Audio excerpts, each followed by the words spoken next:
ತಮ್ಮ ಹೆಸರೇನ್ರಿ ಸರ್? ನಮ್ಮ ಹೆಸರು ಅಂಜನಪ್ಪ. ಅಂಜನಪ್ಪ. ಯಾವ ಊರ್ರಿ? ನೆಲಜೇರಿ. ನೆಲಜೇರಿ.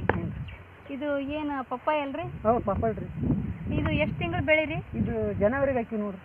ಜನವರಿ, ಫೆಬ್ರವರಿ, ಮಾರ್ಚ್, ಏಪ್ರಿಲ್ ಸ್ಟಾರ್ಟ್ ಅಂದರೆ 4ನೇ ತಿಂಗಳಾಯ್ತು. ನೀವು ಇದಕ್ಕೆ ಏನು ಸ್ಪ್ರೇ ಮಾಡಿರಿ ಸರ್? ಇದಕ್ಕೆ ಒಂದು ಎಣ್ಣೆ ಕೊಟ್ಟಾರ್ರಿ, ಒಂದು ಗೊಬ್ಬರ ಕೊಟ್ಟಾರ್ರಿ. ಯಾರು ಕೊಟ್ರಿ? ಇವ್ರು ಅಜ್ಜಾರ್ ಕೊಟ್ಟದ್ರಿ. ಅಮರಯ್ಯ ಪೂಜಾರ್ ಅವರು ಕೊಟ್ಟರು. ಈಗ ವಿಡಿಯೋ ಮಾಡ್ತಾ ಇದ್ದಾರೆ ಅಮರಯ್ಯ ಪೂಜಾರ್ ಅವರು. ಹೌದು, ವಿಡಿಯೋ ಮಾಡ್ತಾರೆ. ನಿಮ್ಗೆ ಒಂದು ಪಾಕೆಟ್ ಗೊಬ್ಬರ, ಒಂದು ಲೀಟರ್ RPS 76. ಇದು ಸರ್ ಧನ್ವಂತರಿ ಕಂಪನಿಯ ಉತ್ಪಾದನೆ. ಇದು ಸಾವಯವ, ಕೆಮಿಕಲ್ ಅಲ್ಲ. ಇದು 1 ಲೀಟರ್ ಮತ್ತು ಗೊಬ್ಬರ 1 ಪಾಕೆಟ್ ಕೊಟ್ಟಿದ್ರು. ಇದನ್ನ ಸ್ಪ್ರೇ ಮಾಡೋದಕ್ಕಿಂತ ಮುಂಚೆ ಯಾವ ತರ ಇತ್ತು ಬೆಳೆ? ಗಿಡ ಸಣ್ಣದಿತ್ತು, ರೀಟ್ ಐತ್ರಿ, ಒಂದು ಮಣಕಲ್ ಇತ್ತು. ಆ ಸೈಜ್ ಐತಲ್ರಿ ಸಣ್ಣ ಗಿಡ, ಆ ಸೇಮ್ ಐತ್ರಿ ಇವ್ರು ಕೊಟ್ಟೋದಾಗ. ಆ ಸೈಜು ಬೆಳೆ ಇತ್ತು. ಈಗ ನಿಮ್ಗ 1 ತಿಂಗಳು ಆತ್ರಿ ಅವ್ರು ಕೊಟ್ಟೋಗಿ. ಈ ಒಳ್ಳೆ 1 ತಿಂಗಳಿಗೆ ಬಂದ್ರೆ ಈ ಸೈಜ್ ಬಂದೈತಿ ನೋಡಿ. 1 ತಿಂಗಳಲ್ಲಿ ನೀವು ಇದಕ್ಕೆ ನಿಂದ್ರಿ ಇಷ್ಟ ಹತ್ರ ಆಗೈತಿ. ಸರಿನಾ? ನಿಮ್ಮ ಸೊಂಟಕ್ಕೆ ಬಂದೈತಿ ಈಗ.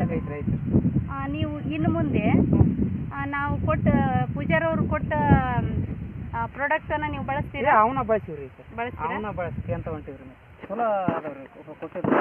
ಈಗ ಬೇರೆ ಯಾವ್ದು ಸ್ಪ್ರೇ ಮಾಡಿದ್ರಲಿಂದ ನಿಮ್ಗೆ ಏನ್ ಅನಿಸ್ತಾ ಇದೆ? ಚಲೋ ಅನಿಸೈತ್ರಿ. ಚಲೋ ಐತಲ್ರಿ. ಚಲೋ ಐತ್ರಿ. ಹಾಗಾಗಿ ಮತ್ತೆ ಈಗ ಒಳ್ಳೆ ಅವ್ರನ್ನ ಇನ್ನು ಮುಂದೆ ಅಮರಯ್ಯ ಪೂಜಾರವ್ರು ಕೊಟ್ಟಂತ ಧನ್ವಂತರಿ ಕಂಪನಿಯ ಉತ್ಪಾದನೆಗಳನ್ನ ನೀವು ಬಳಸ್ರಿ, ಒಳ್ಳೆ ಇಳುವರಿ ತೆಗೀರಿ. ಅದನ್ನ ಬಳಸ್ಕೊಂತ ಹೋಗ್ತೀವಿ. ಇದನ್ನ ಯಾವುದೇ ಬೆಳೆಗಾದ್ರೂ ಯೂಸ್ ಮಾಡ್ಬೋದು. ಮಾಡ್ತೀವಿ. ಈಗ ನಾವು ನಿಮ್ಗೆ ಇದನ್ನ ಕೊಡ್ತಾ ಇದೀವಿ. ಇದು ಸಾಯಿಲ್ ಗಾರ್ಡ್. ಇದು ಬೇರಿಗೆ ಸಂಬಂಧಪಟ್ಟಂತ ವೀಕ್ಷಕರೇ, ಇದು ಬೇರಿಗೆ ಸಂಬಂಧಪಟ್ಟಂತ ಟಾನಿಕ್. ಇದನ್ನ ಇವ್ರಿಗೆ ಬೇಕಾಗಿದೆ. ಯಾಕಂದ್ರೆ ಇಲ್ಲೆಲ್ಲ ಈ ತರ ಕಲರ್ ಚೇಂಜ್ ಆಗೈತಿ ಗಿಡ. ಇದೆಲ್ಲ ಬೇರಿಗೆ ಸಂಬಂಧಪಟ್ಟಂತ ಕಾಯಿಲೆ ಇದು. ಹೌದ್ರಿ, ಅದು ಬೇರಿಗೆ ಬಿಡ್ಬೇಕು, ಸುತ್ತಿಟ್ಟು ಬೇರಿಗೆ ಹಾಕ್ಬೇಕು. ಇದನ್ನ ನೀವು ಬೇರಿಗೆ ಡ್ರಿಂಕ್ ಮಾಡ್ರಿ, ಇದನ್ನ ಸ್ಪ್ರೇ ಮಾಡ್ರಿ. ಇದನ್ನು ಮತ್ತು ಇದರಲ್ಲಿ ಒಂದು ಪೌಡರ್ ಇರ್ತೈತಿ. ಇದೆಲ್ಲಾನು ಕಲಿಸ್ಬಿಟ್ಟು ನೀವು ಸ್ಪ್ರೇ ಮಾಡ್ರಿ.